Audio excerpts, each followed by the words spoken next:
है बानी और इनके हामियों का एहतसाब किया जाए। इलेक्शन का बाइकआउट करने वाले खुद इलेक्शन में हिस्सा लेकर हार गए।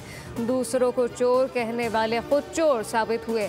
मुस्लिम लीग नून के कायद मियां नवाज शरीफ का नाम मुंतखब अरकान असम्बली से खिताब। तहरीक इंसाफ के दौरे हुकूमत में सिर्फ तबाही आई, बदतमीजी का कल्चर आम किया गया, मुल्क दिवालिया होने के करीब था।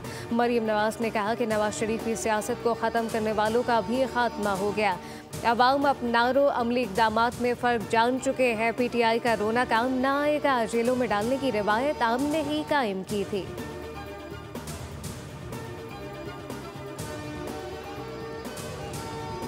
वज़ीर आज़म का दौरा बहरीन के वली अहद शहजादा सलमान बिन हमद अल खलीफा से मुलाकात। शहबाज शरीफ को कसुल कस्बिया पहुंचने पर गार्ड ऑफ ऑनर पेश किया। वज़ीर आज़म का पुरतबाक इस्तकबाल पाया।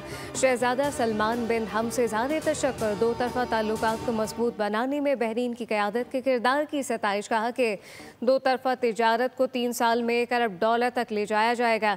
कराची, गवादर और खलीफा बिन सलमान पोर्ट के क़याम और राब्ते बढ़ाने की तजवीज़ शामिल। बहरीनी सरमाकारों को फूड सिक्योरिटी IT तामीरात कानकुनी में मौके तलाश करने की दावत दी। इस्लामाबाद किंग हमद यूनिवर्सिटी की तामीर, पाकिस्तानियों की रिहाई, वतन वापसी में सहूलियात पर इज़हार तशक्कुर किया गया। सब्सक्राइब करें और बेल दबाएं ताकि कोई खबर रह न जाए।